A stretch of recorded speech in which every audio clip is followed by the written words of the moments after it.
Next untuk episode keempatnya aku akan membacanya dengan tema kepercayaanku dihianati. Pip, pip, pip.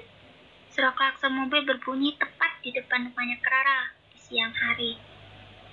Clara, Clara, Clara. Clara sangat mengenal suara berisik yang memanggil namanya. Saat itu, dia lagi bermalas-malasan di ruang tamunya. Karena hari itu merupakan hari di mana dia sudah memasuki liburan sekolah. Mereka terus memanggil-manggil nama Clara, sampai Clara keluar dari rumahnya. Clara langsung bergegas membukakan pintu rumahnya. Sudah diduga, suara yang memanggil-manggil namanya itu adalah keempat sahabatnya. Mereka menyuruh Clara menggantikan pakaian secepat mungkin, karena tujuan keempat sahabatnya itu akan pergi ke pantai. Semua ide itu muncul dari Rani, karena selama ini mereka menghabiskan waktu belajar untuk menghadapi ujian kenaikan kelasnya. Itu sebabnya, di saat hari libur sekolah tiba, pantai adalah pilihan yang tepat untuk menghilangkan ketegangan selama masa menghadapi ujian. Apalagi sahabat Clara tahu bahwa Clara sedang resah akhir-akhir ini karena Tio yang tak kunjung ada kabarnya. Kedua orang tua Clara selama ini tidak mengetahui bahwa anaknya sudah memiliki pacar. Begitu juga dengan kedua orang tua semua sahabatnya Clara. Tidak ada yang tahu bahwa kelima sahabat itu sudah memiliki pacar. Itu sebabnya mereka semua saling menjaga rahasia dengan sangat baik satu sama lain. Tidak lupa, mereka minta izin kepada kedua orang tua Clara. Orang tua Clara selalu memberikan izin jika dia selalu pergi bersama keempat sahabatnya. Apalagi yang menyetir mobil adalah ibunya Rani. Jadi, kedua orang tuanya Clara cukup tenang saat memberikan izin kepada anaknya pergi. Karena menurut orang tua Clara, setidaknya ada salah satu orang dewasa yang akan menjaga mereka semua. Ombak yang begitu setia. Clara memperhatikan ombak yang menghempaskan dirinya ke tepi pantai. Lalu ombak itu pasti akan kembali ke laut lagi.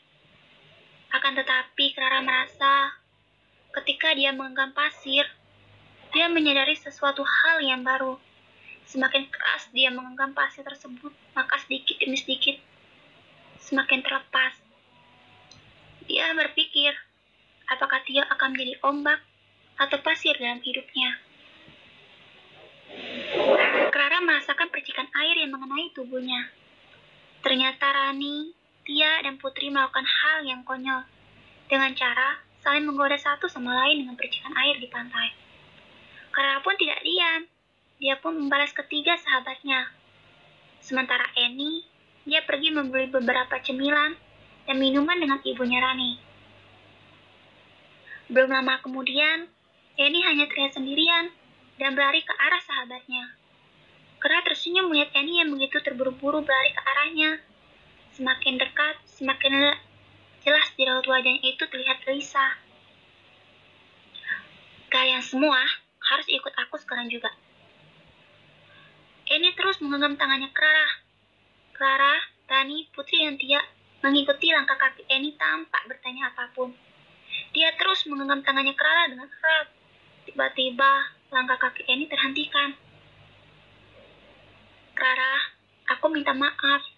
Aku sebenarnya tidak ingin ikut campur dan melihat kamu terluka. Akan tetapi, aku tidak ingin kamu begitu berharap kepadanya. Clara masih bingung. Kenapa dia berkata seperti itu sambil menggenggam tangannya begitu erat. Lalu Annie menunjuk ke arah seorang wanita. Keempat sahabatnya merarang agar Annie tidak melakukan hal seperti itu lagi. Karena dengan cara menunjuk orang yang tidak dikenal adalah suatu hal yang salah. Bisa saja, itu akan membuat orang lain tersinggung atau merasa tidak menyukai dengan cara menunjuknya. Iya, aku tidak akan mengulanginya lagi. Tapi coba kalian perhatikan dan lihat baik-baik wanita itu. Lalu, Putri bertanya, kenapa dengan mereka? Apakah kamu mengenalnya? Annie meminta keempat sahabatnya untuk memperhatikan sekali lagi lelaki yang bersama wanita itu. Semua sahabatnya bingung. Kenapa Annie tidak mengatakan hal yang sebenarnya? Apa yang sebenarnya terjadi? pada wanita dan lelaki yang sedang bersama itu. Clara terus memperhatikan ke arah lelaki yang sedang bersama wanita itu. Clara baru mengerti dan menyadari apa maksud perkataan Annie ketika lelaki itu berbalik arah dan melepaskan topinya. Clara melihat sosok lelaki yang dia ketika lelaki itu menggenggam tangan dan sesekali mengelus rambut wanita itu dengan begitu lembut tepat di depannya. Seketika Clara terdiam dan tidak tahu apa yang harus dia lakukan terhadap lelaki itu. Jika dia menghampiri lelaki itu di suasana yang cukup ramai, itu bukan suatu tindakan yang tepat menurutnya. Jika dia melakukan hal itu, dia takut tidak bisa mengontrol emosinya karena lelaki yang dia lihat adalah Tio. Bukan hanya Tio yang akan dipermalukan, melainkan Clara sendiri akan membuat kehilangan harga dirinya dan akan menjadi bahan tontonan banyak orang jika dia benar-benar secara langsung menghampiri Tio. Karena suasana pantai saat itu cukup ramai, Clara melakukan cara lain, yaitu dia mencoba menghubungi Tio. Tidak ada respon yang diberikan oleh Tio. Clara terus berulang kali menghubungi Tio dan mengirimkan dia SMS saat itu. Tetapi tetap tidak ada respon darinya. Ketika keempat sahabatnya itu melihat reaksi Clara, sahabatnya hanya bisa menenangkan dan sesekali menepuk pundak Clara dengan begitu lembut. Itu sangat menyakitkan, membuat Clara langsung mengajak keempat sahabatnya meninggalkan tempat itu dan kembali ke tempat semula. Tepat pukul 7 malam, Clara baru pulang ke rumahnya. Terdengar suara dari ponselnya Clara. Clara cukup terkejut ketika mengetahui bahwa itu SMS dari Tio. Maaf, aku tadi siang tidak mengangkat telepon dari kamu, karena dari tadi siang, aku sibuk mencari perlengkapan bahan-bahan yang dibutuhkan saat kamus dan mus buat besok. Saat di jalan, aku baru sadar bahwa ponselku ketinggalan di kontrakanku. Dan aku baru pulang ke kontrakan dan melihat ponselku. Alasan yang Tio berikan membuat Clara cukup kecewa. Dia seperti orang yang tidak melakukan kesalahan. Tanpa berpikir panjang, Clara langsung menghubungi Tio.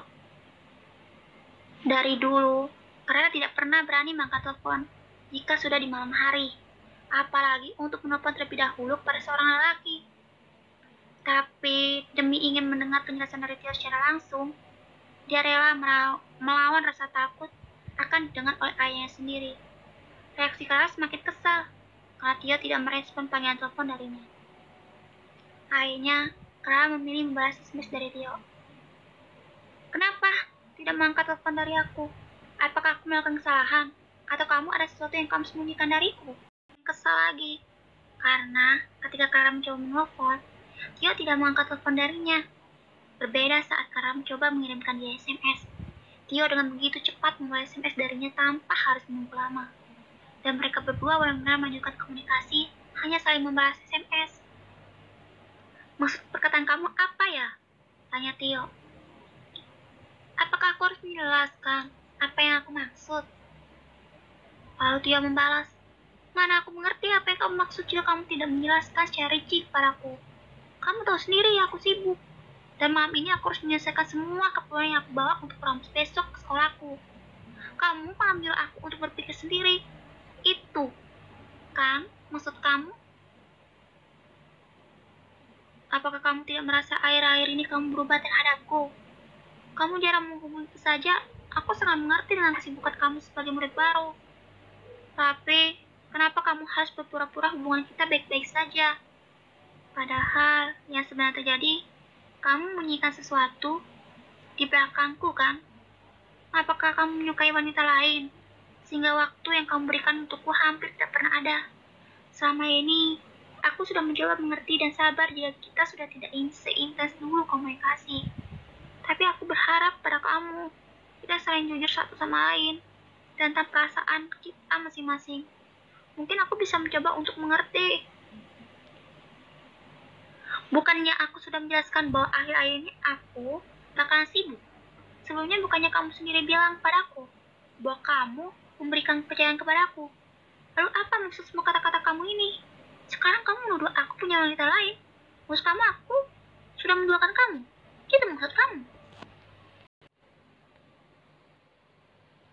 Aku Aku tidak menuduh kamu menduakan aku. Aku hanya bertanya, apa kamu menyukai wanita lain? Dan bukannya aku menarik kepercayaan yang sudah aku berikan kepada kamu selama ini. Tapi kamu sendiri yang sudah membuat aku menarik kepercayaan yang sudah aku berikan. Aku dan keempat sahabatku melihat kamu secara langsung hari ini. Kamu bersama wanita lain, sedang asik berjalan di pinggir pantai, sambil sesekali kamu mengelus dan menggenggam tangan wanita itu. Jika kamu tidak sedang menjalin pendekatan atau menjalin suatu hubungan dengan wanita itu, lalu wanita itu siapa? Karena Tio tidak membalas SMS dari Clara, Clara pun mencoba untuk mengirimkan Tio SMS lagi. Kenapa kamu tidak membalas SMS dariku? Tolong, jelaskan saja dengan sejujurnya kepadaku. Aku akan percaya dengan apa yang kamu katakan. Tolong, jangan diamkan aku seperti ini. 1 jam lamanya, tidak ada balasan SMS dari Tio. Dia mencoba menghubungi Tio, tetapi tidak ada hasil yang Clara dapatkan. Clara mencoba berpikir positif dan berpikir bahwa Tio ketiduran dan dia akan mendapatkan penjelasan besok pagi. Tepat pukul 7 pagi, semangat pagi Clara disertai keikhlasan dan harapan buat Clara pagi itu. Hal pertama yang Clara lakukan ketika membukakan matanya di pagi hari itu, yaitu dia langsung mengecek ponselnya. Ternyata tidak seperti harapannya. Tidak ada SMS atau panggilan masuk di ponselnya. Clara mencoba berpikir positif. Clara berpikir, hari ini kan hari pertama Tio Pramos. Jadi, mungkin dia akan menghubunginya ketika dia pulang dari sekolahnya. Jam sudah menunjukkan pukul 4 sore. Clara tak henti-hentinya terus memperhatikan ponselnya. Dia berharap ponselnya akan berbunyi, dan nama Tio tertera di layar ponselnya. Sudah 1 minggu lamanya Clara menunggu kabar dari Tio. Sampai minggu berikutnya, Tio tetap tidak menghubungi Clara. Clara mencoba menghubungi Tio terlebih dahulu. Ternyata, Clara hanya membuang-buang waktunya menunggu Tio untuk menghubungi dirinya. Setidaknya, Clara berharap Tio membalas SMS terakhir yang dia kirim 2 minggu sebelumnya. Ternyata semua harapan Clara terhadap Tio hanya harapan kosong. Clara cukup kecewa dan sangat menyesal karena mengenal Tio. Kecewaan yang Clara rasakan sangat menyakiti hati dan terasa bergerak mempengaruhi otaknya. Dia meninggal Clara tanpa sepatah kata pun, apalagi untuk mengatakan putus. Mungkin menghilang adalah suatu penjelasan bahwa Tio sudah tidak memiliki perasaan terhadap Clara. Jahat adalah kata yang mungkin tepat untuk menjelaskan siapa dia.